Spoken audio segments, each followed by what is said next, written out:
প্রিয় বন্ধুরা, আসসালামু আলাইকুম।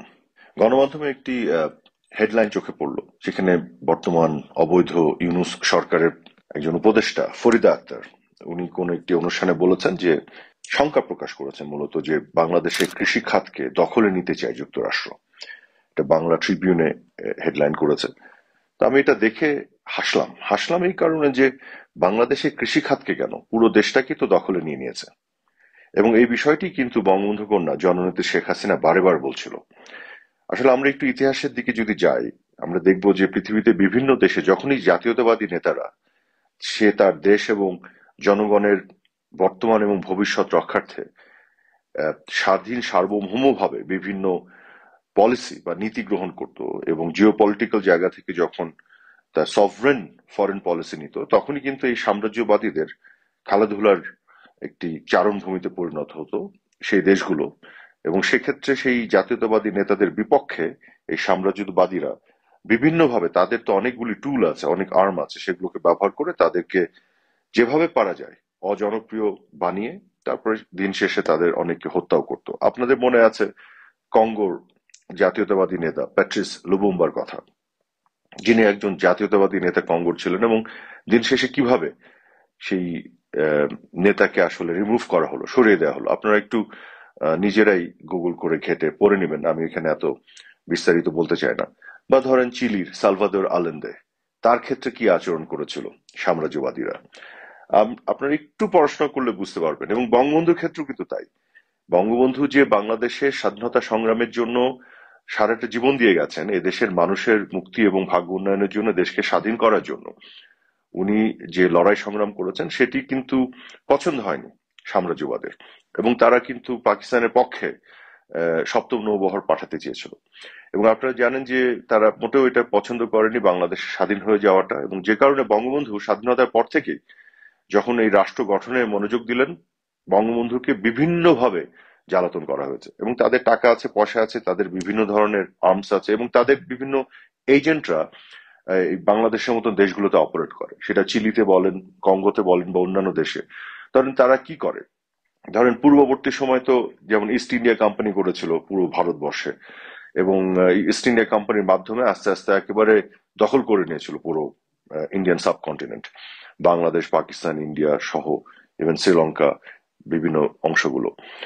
তো এখন বর্তমান বাস্তবতায় তো এগুলো করতে পারে না। তারা যেটা করে যে ওই দেশের, যে দেশের ভিতরে তারা এই খেলাধুলাগুলি করবে, তাদের এজেন্ডাকে পুশ করবে, সেই দেশের কিছু মানুষকে নিয়ে তারা কিছু দোকান খোলায়, যেগুলোকে বলে নন গভর্নমেন্ট অর্গানাইজেশন, এনজিও।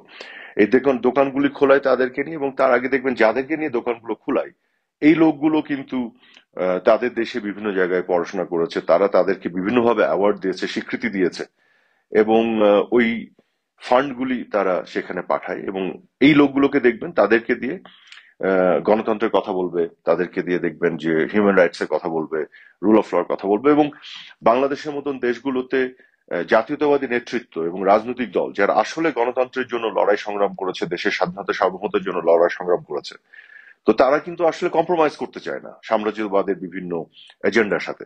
তখন এই জাতীয়তাবাদী দেশপ্রেমী নেতৃত্বগুলোকে তারা বিভিন্নভাবে, তাদের এই যে দোকানগুলো খোলানো হয়েছে, এই যে দেখবেন না বিভিন্ন ধরনের এনজিও আছে বাংলাদেশে, কেউ দুর্নীতি নিয়ে কাজ করে, কেউ সুশাসন নিয়ে কাজ করে, বিভিন্ন নামকরণ করেছে। তো এরা দেখবেন যে এই সাম্রাজ্যবাদের সাথে উঠা বসা, এদের টাকা পয়সা নিয়ে এসেই বিভিন্ন প্রজেক্ট করে, এটা দিয়ে তাদের ঘর সংসার চলে। এবং এই সাম্রাজ্যবাদ যেভাবে কথা বলে, যেভাবে কথা বলাতে চায়, সেভাবেই কথা বলে তারা। এবং দেখবেন যে যখন রাজনৈতিক দলগুলি ক্ষমতায় থাকে, হ্যাঁ এখানে সমস্যা থাকে, ব্যর্থতা, ত্রুটি, বিচ্যুতি অনেক কিছু থাকে, কিন্তু তখন তারা গণতন্ত্রের অভাব দেখে। কিন্তু একেবারে অনির্বাচিত এই দোকান খোলা এনজিও লোকগুলো যখন এসে জেকে বসে, এবং তাদের মধ্যে অনেকে দেখবেন ওই সাম্রাজ্যবাদের দেশেই বসবাস করা তাদেরই নাগরিক, এবং ওইখানেই তাদেরকে পালে পুষে তারা, এবং তাদের বিভিন্ন প্রতিষ্ঠানে কাজ করায়, তাদেরকেও পাঠায় দেয় তখন বাংলাদেশের মতন দেশে, যাও যে সংস্কার করে আসো, দেশকে সেভ করে আসো। কিন্তু দেখেন আজকে বাংলাদেশের কি অবস্থা, ওই যে আজকে কোন আহ দূতাবাস, মনে হচ্ছে দেখেন সংস্কারের জন্য যারা কাজ করছে তাদের সাথেও তারা বসছে, বিভিন্ন রাজনৈতিক দলের সাথে বসছে, মনে হচ্ছে ওই দূতাবাসটা বাংলাদেশকে চালাচ্ছে। তো এটা কি স্বাধীনতা? শেখ হাসিনা তো এটারই বিরোধিতা করেছিলেন, এবং বঙ্গবন্ধু এটারই বিরোধিতা করেছিলেন।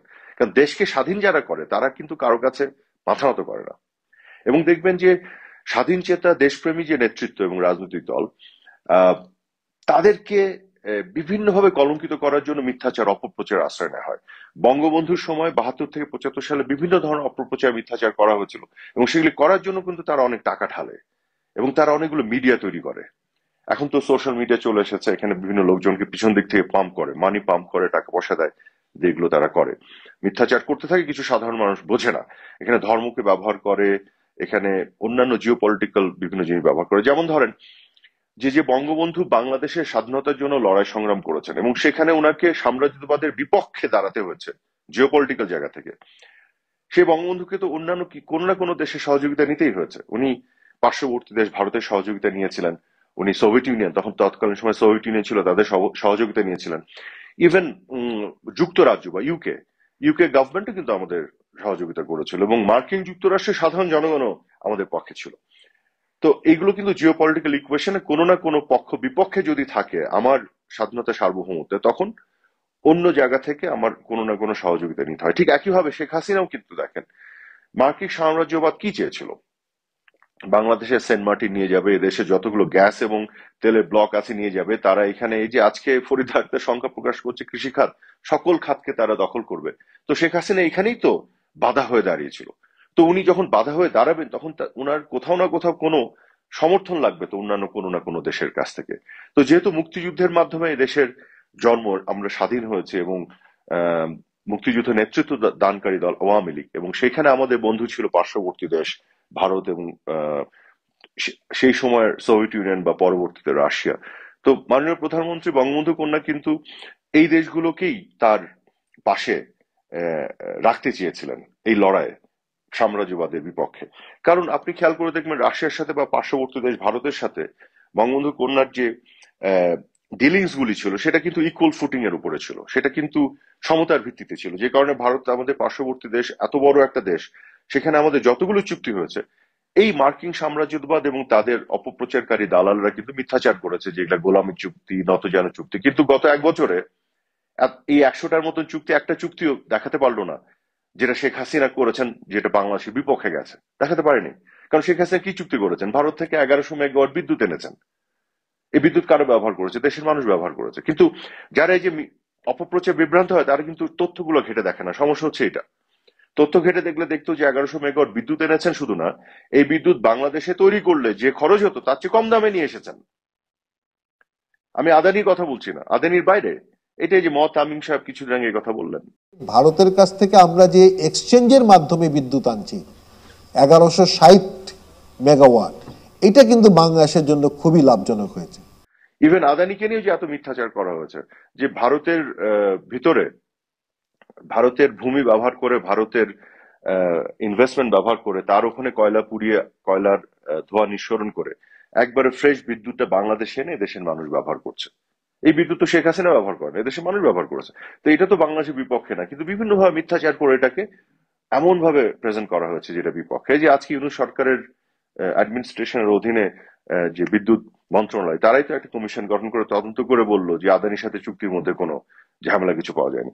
তো তারপর দেখেন ভারতের মধ্য দিয়ে যে আমরা যে ট্রানজিট ব্যবহার করতাম, বাংলাদেশ ব্যবহার করতাম, করে যে আমরা বিভিন্ন দেশে এক্সপোর্ট করতাম, এটা কেন করতাম? কারণ হচ্ছে আমরা যতদিন পর্যন্ত নিজেদের সক্ষমতা তৈরি করতে পারিনি, সেই সক্ষমতাও আবার শেখ হাসিনা তৈরি করছিলেন। এমন না যে সক্ষমতা তৈরি করা বাদ দিয়ে উনি এই চুক্তিগুলি করেছিলেন। তো সক্ষমতা তৈরি করার আগ পর্যন্ত আমরা কিন্তু এই বেনিফিট গুলো নিচ্ছিলাম ভারতের কাছ থেকে। ভারত এখন বন্ধ করে দিল, আমরা দেখছি আমরা হাজার হাজার কোটি টাকা ক্ষতির সম্মুখীন হচ্ছে।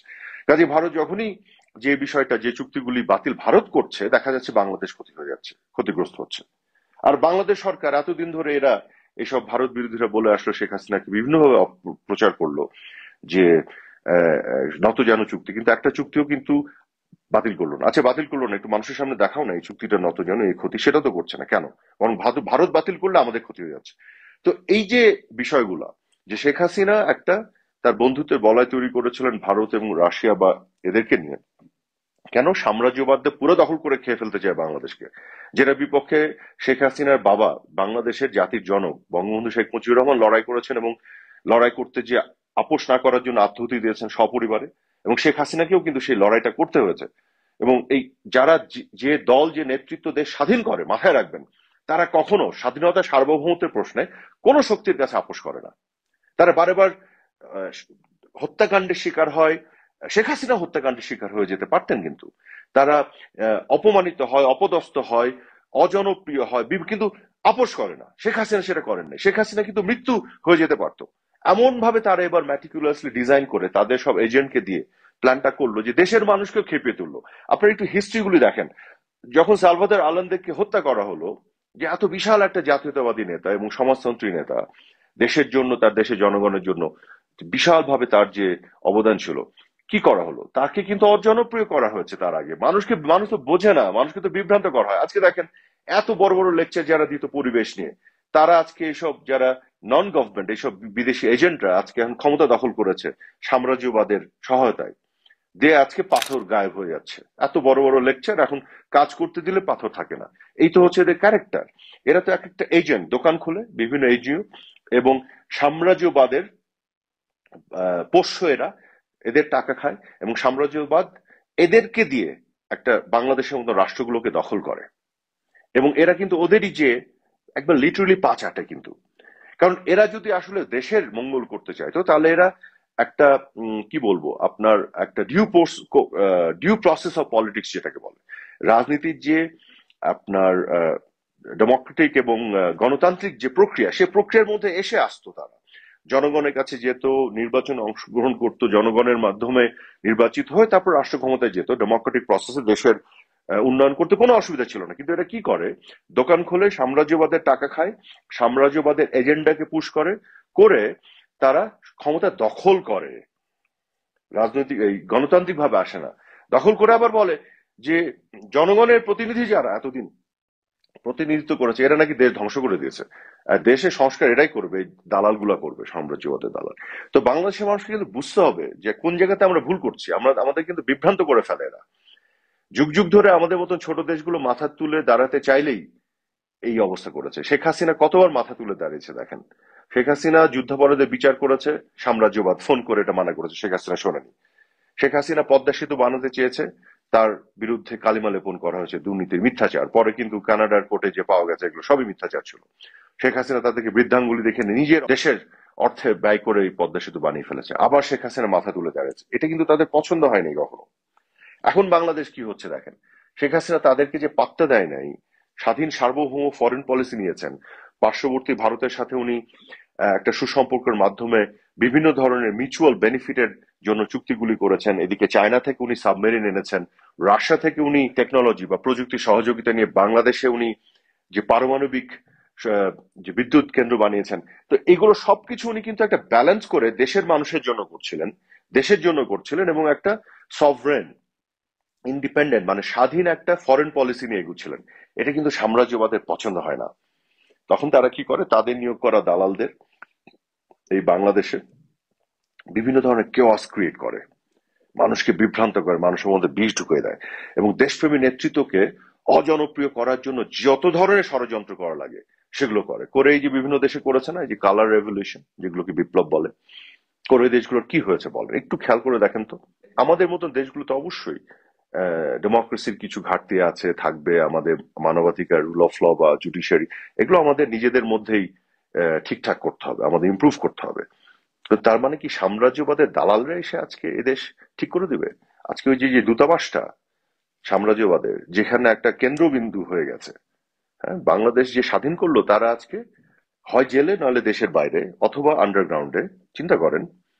আর সাম্রাজ্যবাদের দালাল, তারা আজকে সংস্কার করছে, দেশ শাসন করছে অগণতান্ত্রিক ভাবে ক্ষমতা দখল করে। আর সাম্রাজ্যবাদের দূতাবাস আজকে দেশ নিয়ন্ত্রণ করছে, তারা সিদ্ধান্ত নিচ্ছে কবে কি হবে, তারা সবাইকে ডেকে কথা বলছে। লজ্জা লাগছে না? একটু চিন্তা করে দেখেন তো। আসলে কি আমরা এভাবে সাম্রাজ্যবাদের দাস হয়ে থাকবো? বাংলাদেশে কৃষি খাত দখল করছে তারা, তারা সকল খাত দখল করছে। শেখ হাসিনা যে নিজের পায়ে দাঁড়াতে চেয়েছিলেন বিদ্যুৎ খাতে, এই বিদ্যুৎ খাত নিয়ে এই সাম্রাজ্যবাদের দালালরা তাদেরকে দিয়ে কত মিথ্যাচার করানো হয়েছে। ফরেন পলিসির জায়গাতে উনি স্বাধীন সার্বভৌম ভাবে দাঁড়াতে চেয়েছিলেন। শুধু বিদ্যুৎ খাত না, এই যে এনার্জি সেক্টরে উনি স্বাধীনভাবে দাঁড়াতে চেয়েছিলেন, কৃষি খাতে স্বাধীনভাবে দাঁড়াতে চেয়েছিলেন, এভিয়েশন সেক্টরকে স্বাধীনভাবে দাঁড় করাতে চেয়েছিলেন। আজকে তো সবকিছু এই যে নন ডিসক্লোজার এগ্রিমেন্ট করে অনেক কিছু পরিষ্কার এখনো না, কি কি দিয়ে এসছে দেখেন। এই যে বলছে বিশাল অ্যাচিভমেন্ট, 20% নাকি ট্যারিফ পেয়েছে। আরে বাংলাদেশের মতো সকল দেশকে এক ব্র্যাকেটে ফেলে 20% থেকে 10%-এর মধ্যে দিয়েছে, আলাদাভাবে এক্সেপশনাল কিছু বাংলাদেশকে দেয়নি। এটাকে বলছে 15% কমানোর চেষ্টা করছে। বাহ, আপনি ওদের পায়ে যেয়ে পড়বেন, যা চাইবে সব দিয়ে দিবেন, ওরা তো আপনাকে বাঁচিয়ে রাখার জন্য এগুলো করবে। এটা কি স্বাধীনতা, সার্বভৌমত্ব? চিন্তা করে দেখবেন একটু। আলেনদের জীবনীটা পড়েন, প্যাট্রিস লুবুম্বার জীবনীটা পড়েন, ইভেন বঙ্গবন্ধুর ক্ষেত্রে কি হয়েছে একটু দেখেন, ফিদেল ক্যাস্ট্রোর ক্ষেত্রে কি হয়েছে দেখেন, কিভাবে এই সাম্রাজ্যবাদ তাদের মধ্যে বারেবার ঢুকতে চেয়েছে দেখেন। তাহলে পরিষ্কার হয়ে যাবে কিন্তু কারা করেছে এই ষড়যন্ত্র। আজকে বাংলাদেশে ওই দূতাবাস কেন্দ্রিক যে সিদ্ধান্ত গ্রহণ এবং রাজনীতি, বাংলাদেশের মানুষের হাতে আছে বাংলাদেশের ক্ষমতা? না। এই দালালগুলি, এজেন্টগুলি আজকে দেশের ক্ষমতা দখল করে সাম্রাজ্যবাদের পদলেহন করে দেশকে যা ইচ্ছে তাই করছে। এর মাঝখান দিয়ে একজন ভদ্রমহিলা উপদেষ্টা হয়ে যিনি বসে আছেন, হুট করে সংখ্যা ওনার হয়ে গেল, কৃষি খাত দখল করে নিচ্ছে। আরে ভাই, গোটা বাংলাদেশ খেয়ে ফেলেছে, কৃষি খাত নিয়ে আপনি পড়ে আছেন। লজ্জা শরম থাকলে এখনো দেশের জনগণের কাছে মাফ চেয়ে সত্যটা স্বীকার করুন, কি করেছেন আপনারা। ধন্যবাদ সবাইকে।